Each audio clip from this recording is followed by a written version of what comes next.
Mark Wilson of Jet.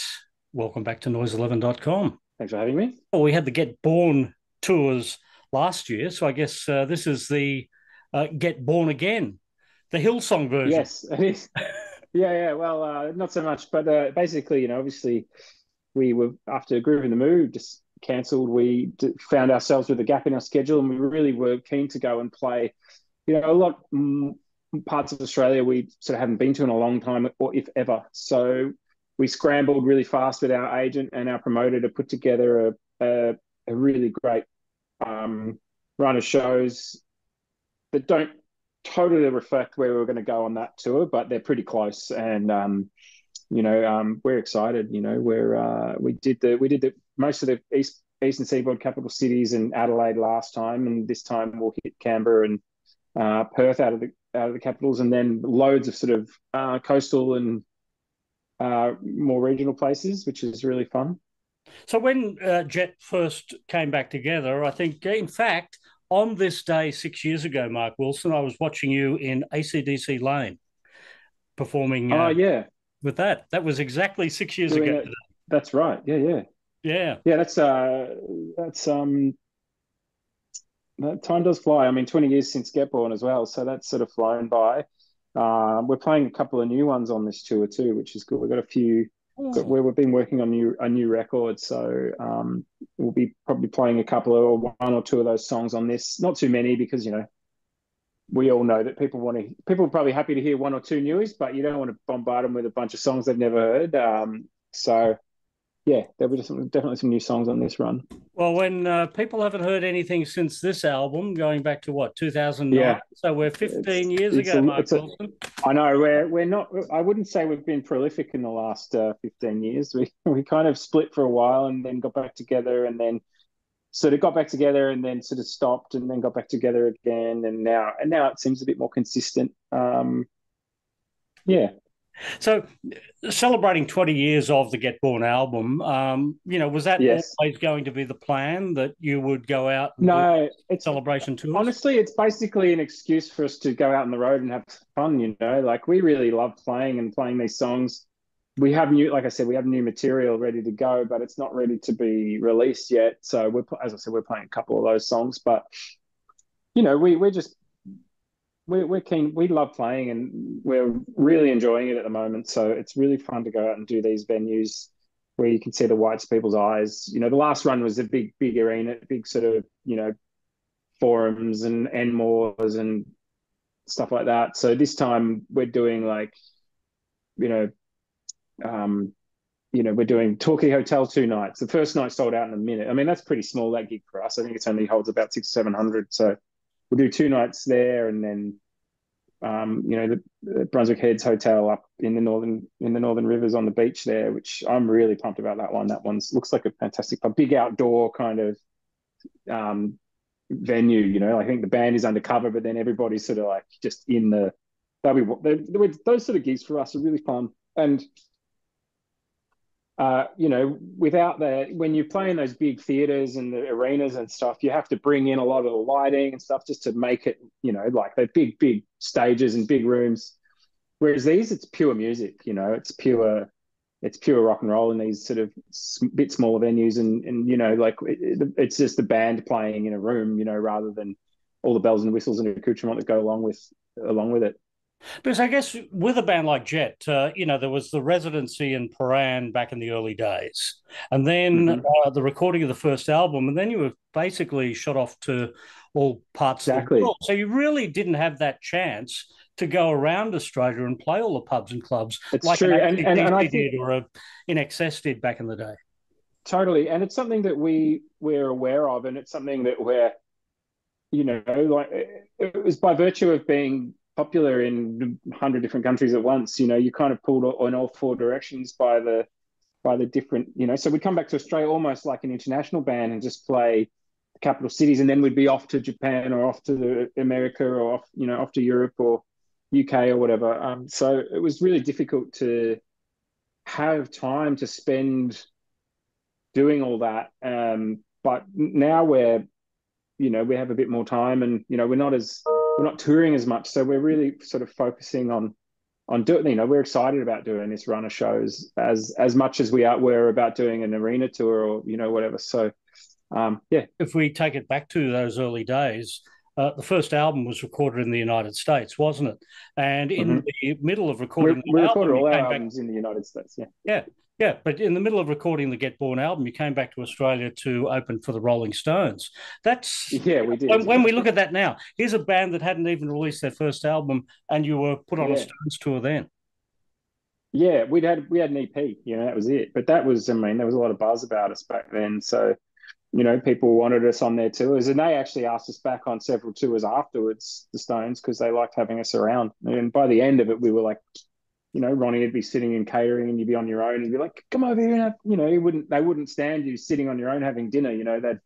They'd want you to join them and stuff. It was pretty funny. It's pretty surreal.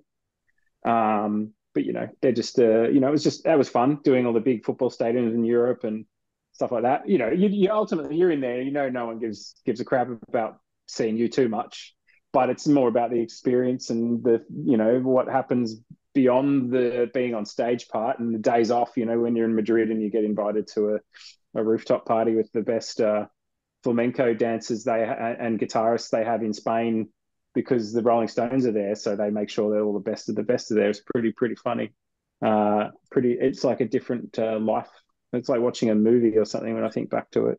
You certainly mix in good company. There was the Bruce Springsteen tour of around, I think, 2007, whatever. Now, the band had been broken up for about 6 or 7 years at that point, wasn't it? So was the Bruce Springsteen tour the reason to get back together? Yeah, I mean, they called us up and said they want you, Michael Gudinski and Bruce Springsteen want you to do a tour.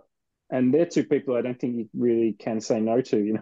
If the boss calls, you better say yes. Yeah. But I'm a Springsteen fan, so the fact that I got to see that band play every night for for a month was pretty special. I don't think I've ever gone on tour with a band that I've watched every single night, every single song of every single night. I think it's probably the first time. And that's a lot of watching, 3.5 to 4 hours per night. I know, yeah, exactly. Yeah. I don't know how they do it, honestly. Well, particularly at that age. Yeah, stamina. No, you could tell they were pretty knackered afterwards. I've got to say, especially Bruce. I think it was the end of a world tour as well. It was like the kind of last run of shows. So you could tell it had taken its toll. Like he looked pretty knackered. Not on stage, but before and after, he looked like a broken old warrior. Yeah. Before and after. I don't think he'd let anyone know on stage. I think that's the showmanship and the bravado of Bruce. But definitely before and after, you could tell he was a sore man. Well, back when the Stones started, when Bruce Springsteen started, they would not have been able to put in their head an 80-year-old rock star still performing. Does that give you sort of vision of the future? 80-year-old Mark Wilson they're doing, Jet? I don't know. I don't know. It's possible, though. It is possible. It is possible. Yeah, I'm not going to say it's not going to happen, but look, it's hard to imagine it. I mean, I remember you see interviews with the Beatles, and they think being 30 is like, I can't see us doing this when we're 30. But 30 was old. Now, no one. Like now you get 56-year-olds saying they're middle aged. And depending on how long they expect to live, but I think we're definitely we think a lot younger these days, don't we? Like the people have a longer youth because they tend to have kids later in life now. So who knows? I'll never say never. I'm feeling good right now. So yeah, think about the Beatles. They were all 27 years old when they broke up. Exactly. Yeah. Try not to think about that too much because it makes you feel a bit ashamed, how much they got done. Get Born, fact or fiction, was named after a lyric of a Bob Dylan song. That's a fact. That's fact. So yeah, he holds up a sign in Subterranean Homesick Blues, is it? No, it's Subterranean Homesick Blues, Get Born, Keep Warm, Short Pants Romance. Yeah, he holds up a sign that says Get Born, and I think we were trying to think of an album name, and then we were watching just like some sort of music VH1 or something, whatever it is in the US we were watching, and that came on, And he held that sign up, and I think we're all just like, that's cool. Because he has a little sign that says get born. And we're like, that's pretty cool. Well, Yeah. the song lyrics of that song also say get jailed, get sick, get well, get barred, get back, get dressed, and get blessed. Were any of those gets considered? Well, yeah, we couldn't really choose get back. That was already taken. That But was taken. yeah. But yeah, I mean, look, that was yeah. I think that just resonated because he had this. He didn't have a sign for every word. He had one for every sort of 10 words or whatever. And they just had a little sign. Now he's get the signs and he's throwing them away. He had a sign that said "Get Born," and I think we just we just liked it. And for a debut album, it seemed kind of a little obvious, but also fitting. Subterranean Homesick Blues was quite possibly the very first lyric video. Yeah, true. Never thought about that. Yeah, yeah. Get Born had such incredible success. When I look at the APRA Awards, most performed song overseas for Are You Going to Be My Girl in 2005, 2006, and 2007. That was quite a tidal wave you're riding then. Yeah, yeah. And that's, well after it came out. I mean, that song's now done almost 1 billion streams on Spotify, which is pretty wild, really. That's a lot of streams. Mm. Yeah. I think it's close to 1 billion. I know it went over 500 million in a year or so back, and it's sort of everything. All of our songs seem to be like gathering a fair bit of steam of late on all those. Not that like we don't want to talk about sort of numbers and stuff, but it's interesting to see that there seems to be a bit of an uptick in listening globally. And the funny thing is you get to see where they're getting listened to and stuff. But yeah. It's interesting, isn't it, that we've now passed the 20th year. We're into the 21st year of 21st, yeah. And Are You Going to Be My Girl? Are You Going to Be My Girl is now a Gold FM staple. Yeah. You consider yourself a classic rock band? I mean, look, I don't know. I guess, if you've been around 20 years, you do make it into that world, I guess. It's funny because I think that everything's a bit more homogenous now. I don't think, I think people can discover that now at home on their phone if they've never heard it before. And it doesn't matter how old they are, they can discover it as if they're finding a new song. They don't have to. They can find it themselves now rather than just by scrolling, or it appears on a playlist that they gets curated for them by whatever Spotify or Apple Music or whatever service they're using. It's a very different world. The funny thing is that record came out before any of this existed. There was no YouTube. There was no social media. There was no way to download songs. Our song was the first iPod commercial, and now the iPod doesn't even exist anymore. But Jet so yeah, we do. Yeah. Shaka Rock had the track Times Like These. It's one of the rare songs I can find a songwriting credit for you on Jet songs. Were you more involved with other songs? Were there some B-sides or something I'm missing along the way? Oh, look, I mean, the sort of the writing team is really, the brothers and Cam. It always has been. I'm always contributing to the songs in my own way. But yeah, I think there's a few on our new record as well. I think there's a couple of B-sides too. But yeah. How far off is this new record? Unsure at the moment. We're still working through it. We've still got a bit to do on it. It's kind of, everyone's sort of all over the world. So we're doing a bit of work. It's a little bit like everyone's sort of working away in their own, like studio here in Melbourne, to do things. And then, the studio, we got together in New York about 12 months ago and did some work together. And then it's just been slowly putting it together in between other projects and stuff like that. So we're just getting it all together and figuring out what we've got. And, it's pretty close. But yeah, there's a lot of material there. So it's exciting, but we're pretty tight-lipped about it at the moment, but it does exist. What's the title of one of the songs you will be performing when you... we're playing a song on the road called Hurry, Hurry.